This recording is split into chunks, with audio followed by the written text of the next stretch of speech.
never explained.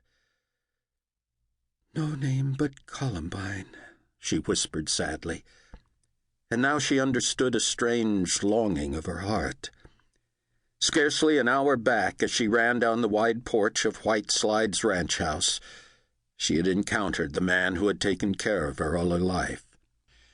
He had looked upon her as kindly and fatherly as of old, yet with a difference. She seemed to see him as old Bill Belloons, pioneer and rancher, of huge frame and broad face, hard and scarred and grizzled, with big eyes of blue fire. "Carly," the old man had said, "I reckon here's news. Letter from Jack. He's coming home." Balloons had waved the letter. His huge hand trembled as he reached to put it on her shoulder. The hardness of him seemed strangely softened.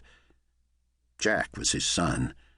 Buster Jack, the range had always called him, with other terms, less kind, that never got to the ears of his father. Jack had been sent away 3 years ago, just before Columbine's return from school. Therefore she had not seen him for over 7 years. But she remembered him well. Big, rangy boy, handsome and wild, who had made her childhood almost unendurable. "Yeah, my son, Jack. He's coming home," said Balloons with a break in his voice.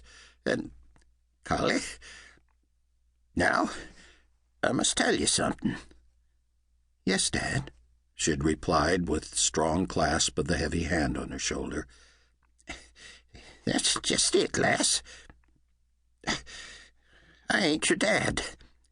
I've tried to be a dad to you, and I've loved you as my own, but you're not flesh and blood of mine.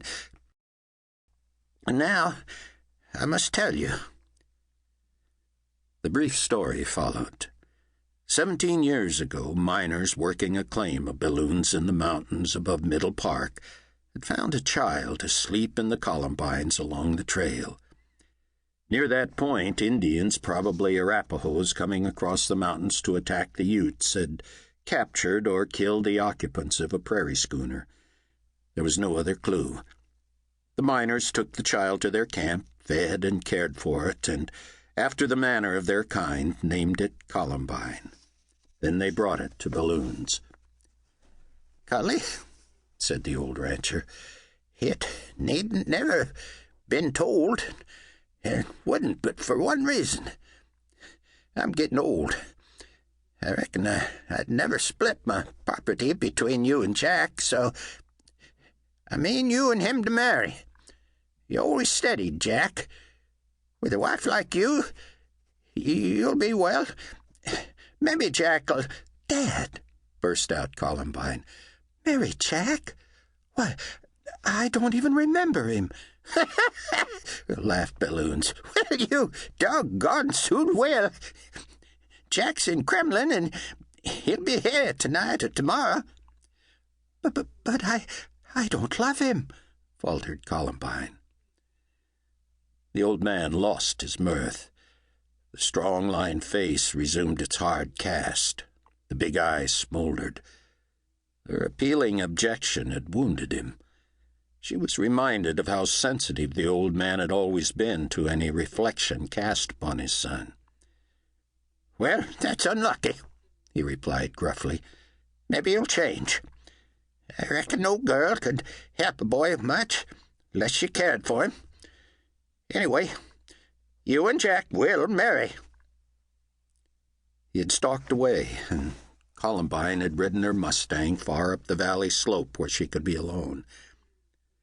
Standing on the verge of the bluff, she suddenly became aware that the quiet and solitude of her lonely resting place had been disrupted.